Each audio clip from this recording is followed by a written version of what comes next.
저는 오늘 이 본문을 읽으면서 남은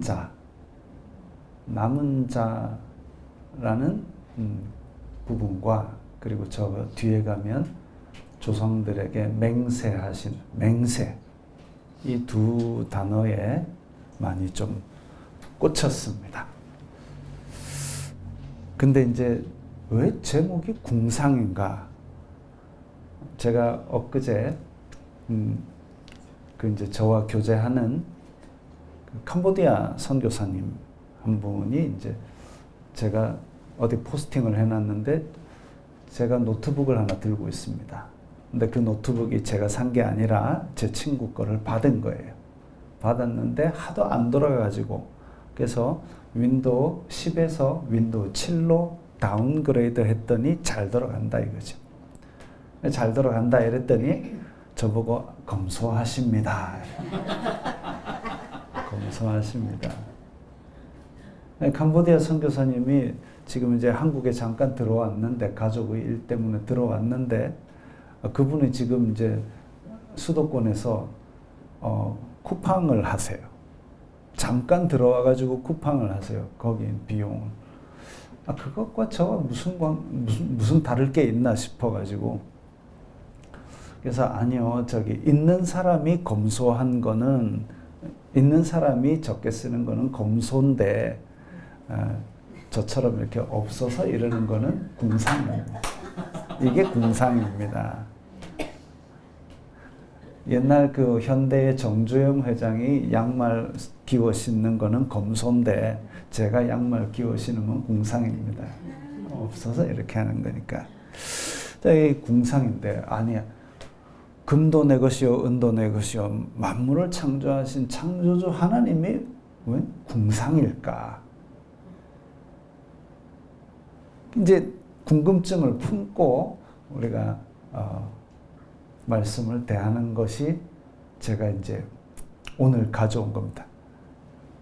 여러분들이 저보다 신앙 연륜도 또 깊으신 분도 계시고 다 저보다 나으실 텐데 제가 뭘 전할 수 있겠습니까?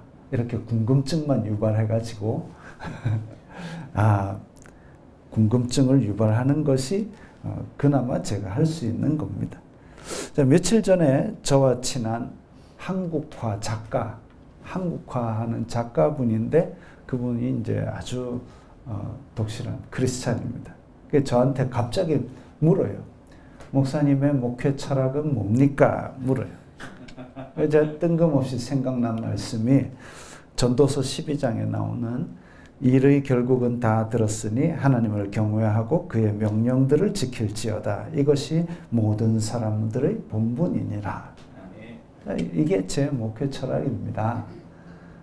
그랬더니 그 말씀을 켈리로, 지금 자기가 켈리 클래스에 있는데 그래서 저한테 묻고 그걸 바로 켈리로 써가지고 사진 찍어줘 보내왔습니다. 고맙죠.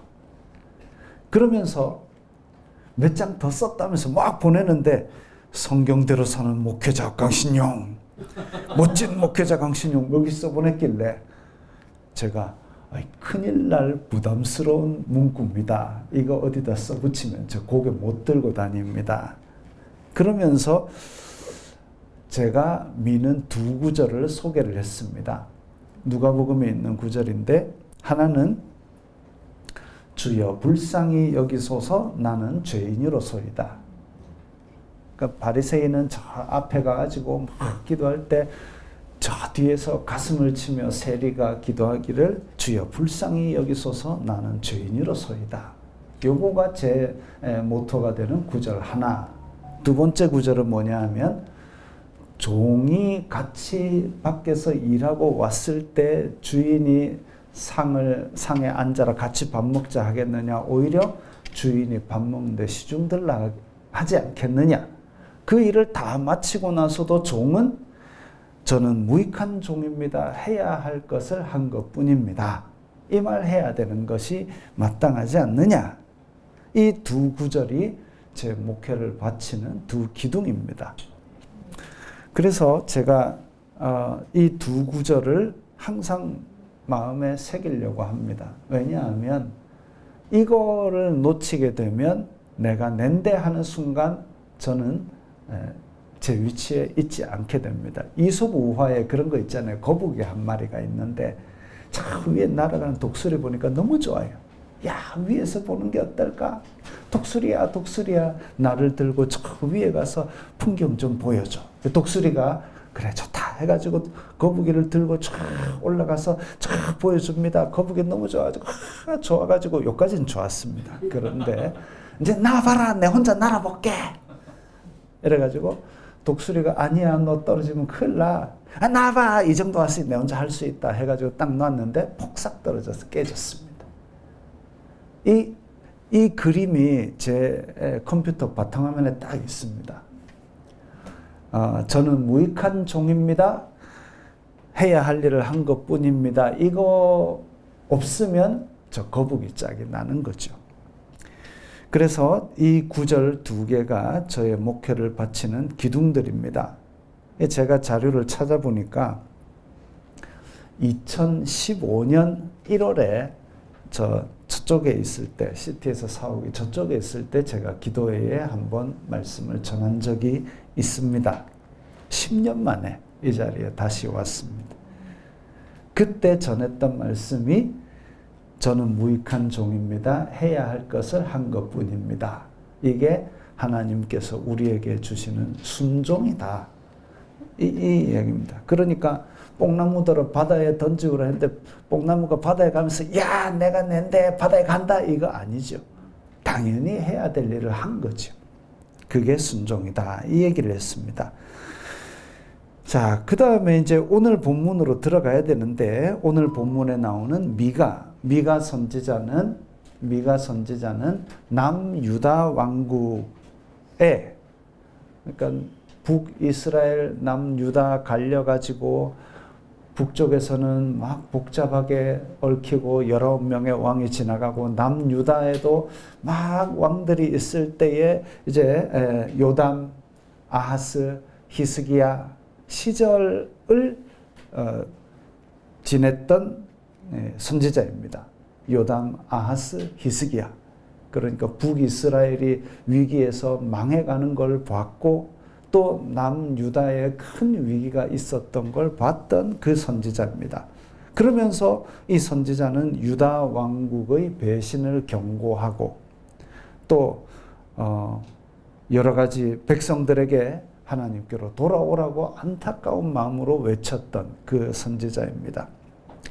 동시대 선지자로는 이제 왕궁을 오가면서 사역했던 이사야가 있고, 그 다음에 북이스라엘 왕국에는 호세아가 또 그때 활동을 했고,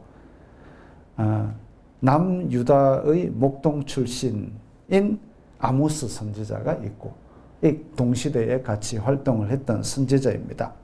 모두 다 여호와를 배신한 백성들에게 돌아오라, 안 그러면 무서운 심판이 있다라고 하나님의 안타까운 마음으로 백성들에게 외쳤던 그 선지자들이죠. 하나님께서는 우상 숭배를 일삼고 공의를 버린 백성들을 향해서 돌아오라고 애타게 촉구하십니다. 그냥 무서운 자리에 앉아가지고 너희들 내 말 안 들으면 버리야, 이렇게 하신 게 아니라 애타게 촉구하십니다. 그러니까 애가 집을 나가면 니 돌아오기 매라 다리 몽둥이 분질러 뿐다 이러고 눈도 깜짝 안 하는 부모 아무도 없죠. 내 백성이 공의를 버리고 우상 숭배로 가고 사망의 길로 가니까 하나님은 그냥 안타깝고 애달픈 마음으로 돌아오라. 그 선지자들도 많이 보내가지고 그렇게 애타게 부르짖으십니다. 근데 백성들은 자기 탐욕에 빠져 돌이키지 않습니다. 이 탐욕이라는 것이 사람을 완전히 미혹해 합니다. 저 강원도에 가면 도박하는 곳이 있는데 거기에 사람들이 노숙도 하고 이런데요. 그러면서도 집에 가라고 돈 좀 또 그거 들고 한대요.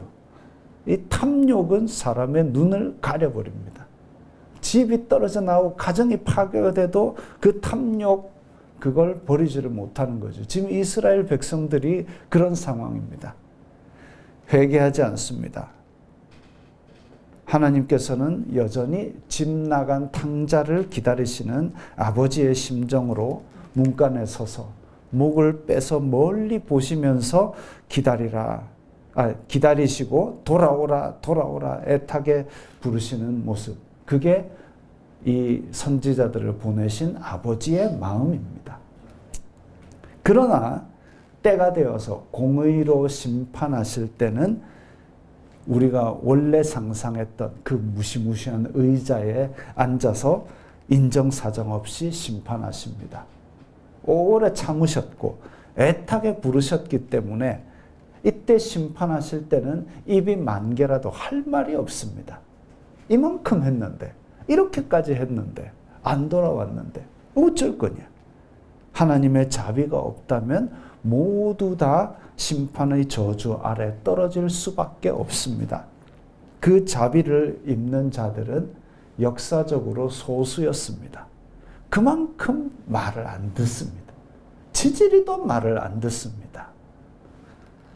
노아가 홍수 때 자기 가족 8명만, 노아가 우리 가족만 챙겨가 들어갈게요 안 했습니다.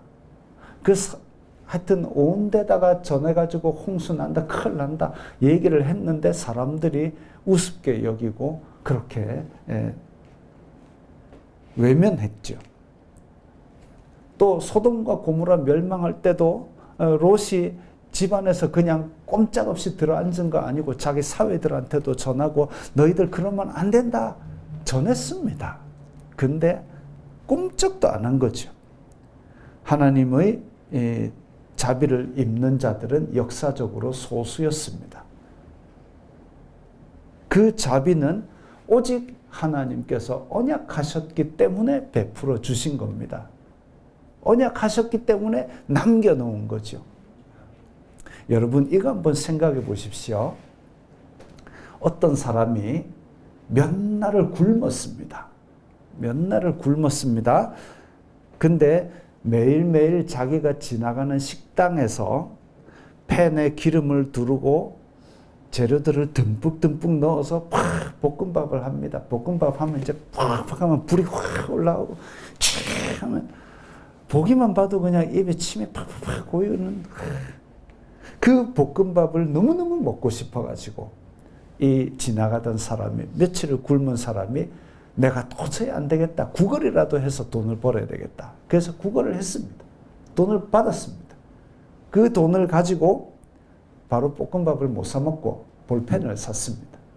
볼펜을 지하철에서 팔았습니다. 그래가지고 그 볼펜 판 돈으로 껌을 샀습니다. 껌을 사가지고 드디어 그 껌을 팔아서 볶음밥을 사 먹을 돈을 만들었습니다. 그래가지고 지금 다 맞춰가지고 문을 닫으려는 식당에 잠깐만요 해 들어갔습니다. 볶음밥을 주문했습니다. 주방장이 보니까 매일 창밖에서 보던 그 사람이에요. 그래서 이 사람을 위해서 마침 오늘 우리가 마지막 영업하는 날이에요. 그래서 남은 재료를 다 때려놓고 팍 볶고 불 팍 맛있게 볶음밥을 만들어줬습니다.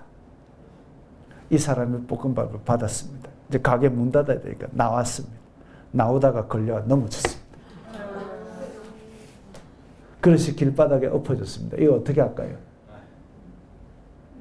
일단은 앉아가지고 흙이 덜 묻은 부분을 다시 그릇에 담고 그 다음에 흙이 묻은 부분도 훅 불어가지고 며칠 굶었다니까요. 왜 그렇게 합니까? 이 볶음밥은 그냥 볶음밥이 아니에요. 내가 며칠을 시간을 투자하고 노력을 투자하고 땀을 투자하고 볼펜을 팔고 껌을 팔고 해가지고 너무너무 먹고 싶었던 그걸 드디어 손에 쥐었는데 오늘이 마지막이라니까요. 그리고 주방장이 평소대로 볶은 게 아니라 남은 재료를 몽땅 다 털어놔서 특별한 볶음밥을 줬다니까요. 그러니까 흙이 묻은 것 다 풀어가지고 흙이 묻었어도 밥 먹고 흙 배통 되니까 그냥 입에 넣고 싶을 겁니다. 며칠 굶었다니까요. 안 굶어 보셨어요? 며칠을 창가에서 바라보던 소망이고 행복입니다. 그걸 위해서 며칠을 이거 팔고 저거 팔고 꿈꾸었는데 이거 팔아가지고 내가 볶음밥 사 먹을 거다. 얼마나 행복했겠습니까? 그 돈으로 살 수 있는 평범한 볶음밥이 아닙니다. 이 지구에 하나밖에 없는, 역사상 하나밖에 없는 볶음밥입니다. 그래서 흙이 묻어도 먹는 겁니다. 이걸 뭐라 합니까? 궁상이라 합니다.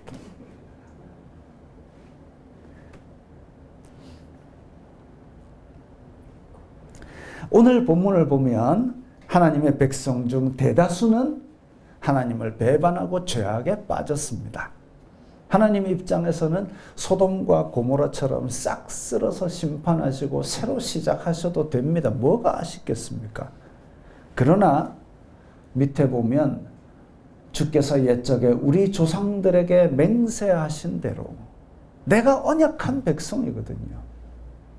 언약한 백성이고 소망이고 행복이던 백성이기에 내가 쓸어버리지 못하겠는 겁니다.